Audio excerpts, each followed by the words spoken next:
സന്തോഷകരമായ ഒരു ജീവിതത്തിന് വേണ്ടി, അത് ഈ ലോക ജീവിതമാണെങ്കിലും ഖബർ ജീവിതമാണെങ്കിലും പാരത്രിക ലോക ജീവിതമാണെങ്കിലും നമുക്ക് സന്തോഷം ഉണ്ടാക്കാനുള്ള ഏറ്റവും വലിയ അമൽ പരിശുദ്ധ ഖുർആൻ പാരായണമാണ്. ഖുർആൻ നിത്യമായി ഓതുന്നവർക്ക് കണ്ണിന് ഖബർ കാഴ്ചപ്പെടും, പവറുണ്ടാകും, നല്ല പെട്ടെന്ന് തൊലി ചുരുങ്ങിപ്പോവുകയില്ല, ഊര് വരികയില്ല. ഖുർആൻ നിത്യമായി ഓതുന്നവർക്ക് പെട്ടെന്ന് ഊരിപ്പോവുകയില്ല. അവരുടെ ആരോഗ്യം നന്നായി നിലനിൽക്കുമെന്ന് മഹത്തുക്കൾ നമുക്ക് പഠിപ്പിച്ചു തരികയാണ്.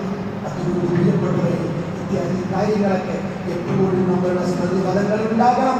നമ്മളത് ചെയ്യണം, നമ്മുടെ മക്കളെ കൊണ്ട് ചെയ്യിക്കണമെന്ന് എന്റെ പ്രിയപ്പെട്ട വിശ്വാസികളോട് ഞാൻ ഓർമ്മപ്പെടുത്തുന്നു. അല്ലാഹു സുബ്ഹാനഹു വ തആല കൂടുതൽ ഖുർആൻ ഓതാൻ, നിസ്കരിക്കാൻ അല്ലാഹു നമുക്ക് തൗഫീഖ് നൽകി അനുഗ്രഹിക്കുമാറാകട്ടെ. നമ്മുടെ മക്കളെയൊക്കെ 7 വയസ്സായാൽ നിസ്കാരം കൊണ്ട് കൽപ്പിക്കണം, കൂടെ നിന്ന് നിസ്കരിപ്പിക്കണം.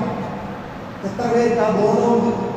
7 വയസ്സാകുമ്പോൾ അവൻ വ്യഭിചരിക്കാതിരിക്കാൻ, അവൻ കഞ്ചാവടിക്കാതിരിക്കാൻ, MDMAയുടെയും LSDയുടെയും അടിമയാകാതിരിക്കാൻ, അവൻ തോന്നിവാസിയാകാതിരിക്കാൻ അല്ലാഹുവിന്റെ പ്രവാചകൻ പറഞ്ഞു, 7 വയസ്സ് മുതൽ ഒരു കുട്ടി കൂടുതൽ പഠിക്കാനും അറിയാനും തുടങ്ങുന്ന സമയമാണ്. അതുകൊണ്ട് ആ സമയത്ത് നിങ്ങൾ നിസ്കാരത്തിന്റെ ട്രാക്കിലേക്ക് അവനെ കയറ്റിക്കൊള്ളണം.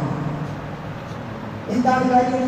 ഇന്ന സ്വലാത്ത തൻഹാ അനിൽ ഫഹ്ശാഇ വൽ മുൻകർ.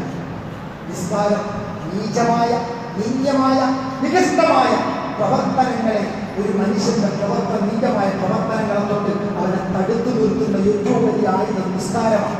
അതുകൊണ്ട് 7 വയസ്സിൽ അവനെ നിസ്കാരത്തിന്റെ ട്രാക്കിൽ കയറ്റണം. നമ്മുടെ ബാപ്പുമാര എത്ര പേര് ശ്രദ്ധിച്ചിട്ടുണ്ട്? 10 വയസ്സായിട്ടും അവൻ നിസ്കരിക്കുന്നില്ലെങ്കിൽ ഇസ്ലാം പറയുന്നു അവന് ചെറിയ ശിക്ഷ കൊടുക്കണം, അടി കൊടുക്കണം, അടി കൊടുത്തിട്ട് നിസ്കരിപ്പിക്കണം. ഇത്രയും സീരിയസ് വിഷയമാണ് നിസ്കാരം. നമ്മൾ തിന്നാൻ കൊടുക്കുന്നു, കുടിക്കാൻ കൊടുക്കുന്നു, ധരിക്കാൻ കൊടുക്കുന്നു, വേണ്ടതെല്ലാം കൊടുക്കുന്നു.